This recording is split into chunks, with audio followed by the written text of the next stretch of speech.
هاي ماي جلويز برضو من تجهيزات الحفلة.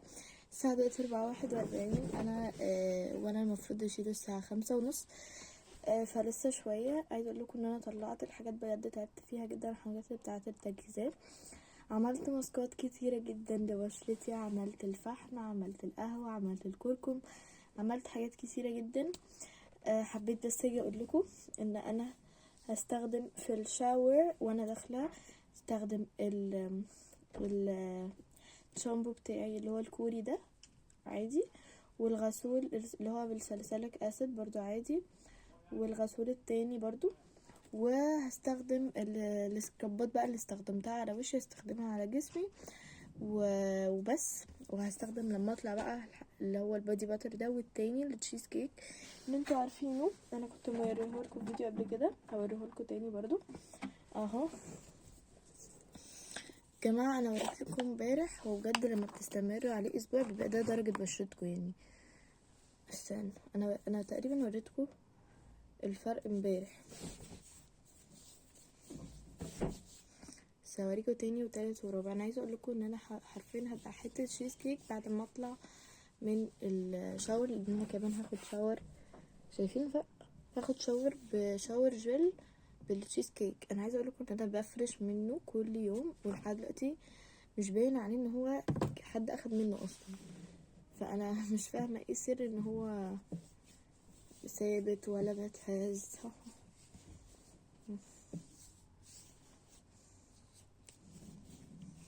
بشرتي بتبقى ناعمه بعد الشاور، بالذات لو في تجهيزات او كده. ان شاء الله نشوفها مع بعض. شايفين فرق؟ اها، لا فلتر ولا مش عارفه. شايفين الفرق؟ تحفه. جماعه احلى حاجه بحبها في الشاور بيبقى بتاع التجهيزات، او مثلا شاور الاسبوع او العيد او كده، ان انا بحس ان انا بفحفح كده. بجد بيبقى احساس غريب كده، وفي نفس الوقت احساس تحفه. النهارده هعمل دبل كلينزنج بحاجتين شبه بعض عادي. هعمل بالشاور جل اللي بالتشيز كيك، هو تحت مش هعرف اطلعه، وهعمل بصابونة دوف لان انا بحب اعمل دبل كلينزنج بحاجتين. لا شكلي غريب بالبتاع دي، بس انتوا هتستحملوا صح؟ بس كده حبيت بس ان انا والله افتكرت ان انا وانا بعمل كده في حاجه وقعت في صوت خرفشه، بس هتلاقي ايه ان الجيران. المهم تعالوا نجهز مع بعض. الشنطه اللي هاخدها معايا بكره انا اصلا مجهزاها في دماغي، بس ايه عايزه اجهزها معاكم. قصدي يعني اجهزها عملي. هو في ايه الدور ما بيقفلش ليه يا جماعه؟ حطوا مليون خط ان انا تحت كلمه ان انا هاخد حاجات احتياطي. في فساتين، انا ما لقيتش الفستان الازرق اللي كان نفسي فيه، تقريبا سايباه في البلد او في الشقه التانية مش عارفه.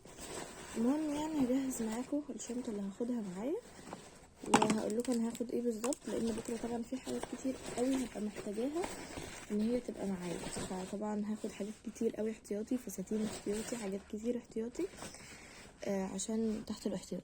بصوا هنبدا بالاول الحاجات الاحتياطي. في كذا بنت النهارده قالت ان هي مش هتشترك، وان هي لو ما جاتش بكره ومش عارفه ايه. فانا قلت خلاص هجيب معايا انا الفستان ده الطويل ده، عشان هو ينفع لحاجات كتير. وكمان الميس قالت ان هو في كذا حد يعني ايه ممكن ما يجيش او كده، فخلينا تحت يعني مش مجمعه، فخلينا واخدين احتياطات. يعني كل واحد يجيب حاجه عشان احتياطي، عشان لو في نفس الدور او في نفس العرض في حد ما جاش في نفس العرض، يبقى تلحقي تغيري بسرعه، تبقى حاجه سريعه. هاخد ده فستان كده طويل. اكيد مش لو العرض مشي زي ما احنا متفقين عليه اكيد مش هلبسه. ماشي. بدل الفستان الازرق بقى انا محتاره، قولولي انتوا. طبعا لازم البس فستان منفوش ساعتها، فمحتاره البس ده. هو مفتوح كده من قدام كده، في الحته دي كده ونازل تحت، وفي دي تمام كده، ووسطه ضيق. انا بقى عايزه البسه، بس هاخده معايا. طبعا هو لحد دلوقتي هو الاكتر حاجه تتلبس، بس طبعا هاخد معايا حاجات احتياطي. عايزه البسه في ايه؟ في رمضان ده، لان المفروض نلبس فيه فستان، فعايزه البسه فيه. بالنسبه بقى للقفطانات، فانا خدت قفطان مريح وسهل ان انا اتحرك بيه. ما اخدتش كفتان مقفول عليا، ما اخدتش كفتان تقيل خالص. اخدت يا جماعه كفتان تحفه، جبته يا جماعه بجد، هو غير اي كفتان تاني. انا مش هوريهولكوا، انا هسيبهولكوا مفاجاه رمضان، مش عايزه احرق لكم المفاجاه و يعني تشوفوه قبل ما ما اجربه في رمضان. اهو هدخله زي ما هو كده في الشنطه. لو الشنطه دي ما كفتش هناخد الكبيره عادي. انا جبت سليبر، لازم تدخل فرفشه اهو. جبت سليبر عشان لو هنحتاج سليبر، فاكيد هاخد معايا، لسه ما اتلبسش بس هاخده. ريحه السليبرز الجديده دي غريبه. المهم عشان لو في عرض او كده زي مثلا بتاع هناخد القشره دي برقلي او كده محتاج سكسي، انا محتاره اخده ولا لا، يعني متردده فيه جدا. فطبعا انا هسيبه على جنب، يعني هسيبه كده مثلا او على جنب، مش هحطه في الشنطه، بقى مكان في الاخر هاخده، بقى ما تبقاش مكان خلاص. اهو جيت تاني. المهم هاخد البندانه دي احتياطي طبعا. انا اصلا مش هلبس بندانه، بس عشان لو قالوا اربطوا الطرحه في اي وقت نربطها، لان هي اصلا معظم الحاجات تبقى شعري فيها مفروض تبقى من غير طرحه، بس لا ناخدها احتياطي، لان انا معرفش برضو في حاجات هيحجبونا فيها ولا لا. سيبت الصوت.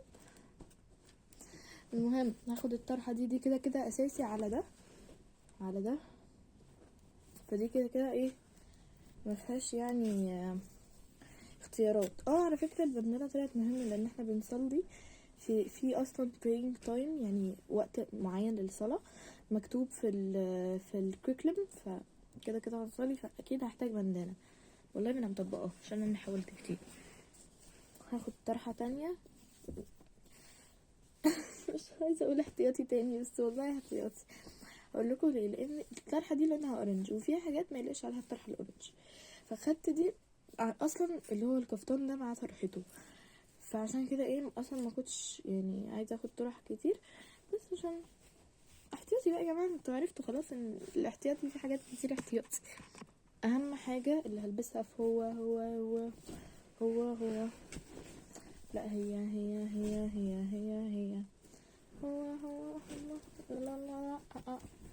هو فين ظهره من قفاه يا جماعه؟ انا خدت بالي ان انا قلت ظهره من قفاه، انتوا متخيلين؟ اهو هو اصلا قصير، يعني هو مش كفتان قوي، هو زي عبايه كده، وعبايه كبيره قوي من هنا كده وتقريبا لحد هنا كده او هنا، فاهمين؟ بس واسعه بقى فبتنزل كده. طبعا دي عشان البسها واربط عليها البتاعه دي فتبقى شكلها غريب بس هتبقى حلوه، عشان لما اربط القمطه دي فهو تبقى حلوه، لان انا دوري اصلا لازم اقمط قمطه فوق. ماشي. ربطت كويس.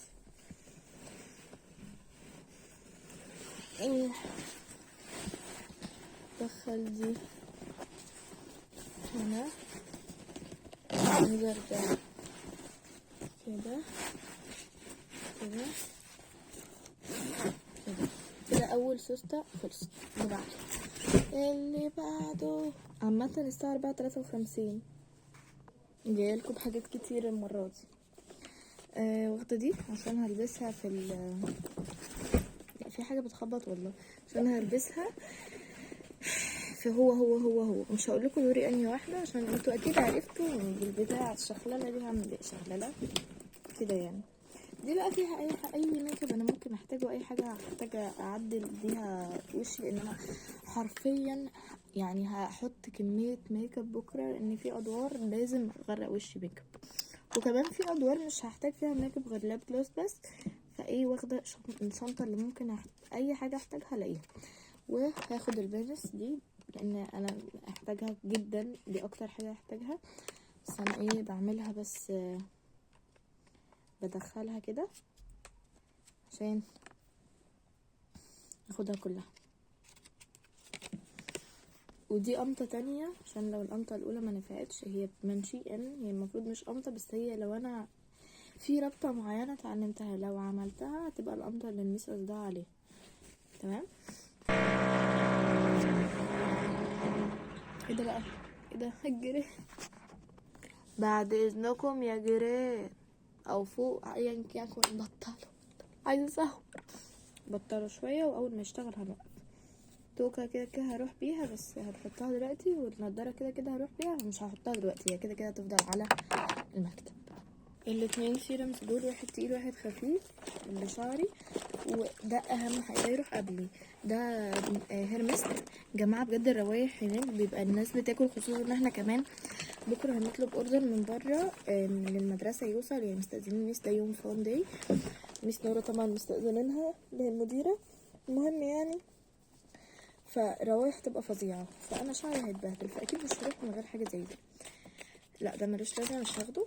انا بطلع معاكم على فكره. ده جراب من النضاره، اكيد 100% هاخده. احطه هنا كده عشان ايه بكره ما نسيبوش. والفرشه اللي شعرك بيرتاح فيها عادي، انا هاخد الفرشه دي لان شعري بيرتاح في النوع ده عامه.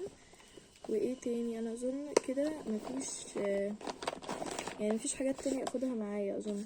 خلاص كده هاخد بس التوك الصغننه دي، بس مش من النوع ده عشان مش بحبه، وخلاص على كده.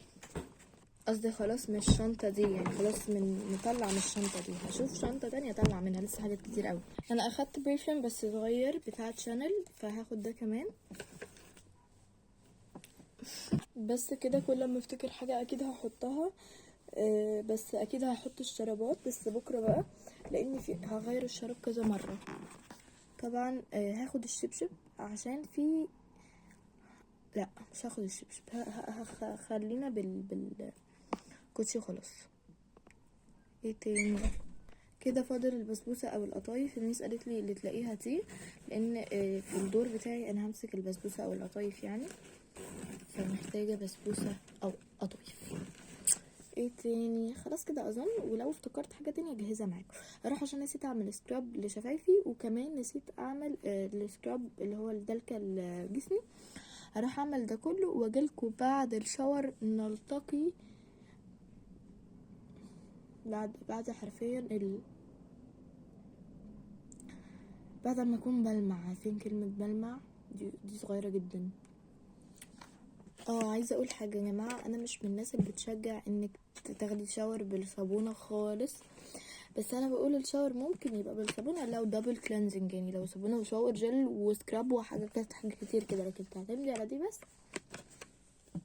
يا جماعه بجد والله بجد انا حاسه ان بشرتي فتحت، يعني مش حاطه فلتر، فعلا حاسه ان بشرتي فتحت، فعلا حاسه ان فرق فيها يعني. قولولي برضو انتوا شايفين اكتر. فعلا والله فتحت. هروح اعمل سكراب لشفايفي يا جماعه. السكراب ده طلع يعني مش بيتمسح، هو بيتحط كده، دي حاجه غريبه، وكمان حجمه صغير قوي. السكرابات الباقيه كنت جايباها من دبي قد كده. حاسه اني مش عايزه اتكلم، حاسه ان هو مش فرق، يعني حتى ايدي اتبهدلت. لا هو فرق جدا على فكره. كده بعد ما اتغسل انا عايزاكم ترجعوا قبل شويه وتشوفوا شكلي ودلوقتي شكلي عامل ازاي.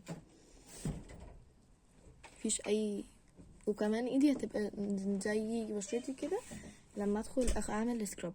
تحفه تحفه تحفه يا جماعه.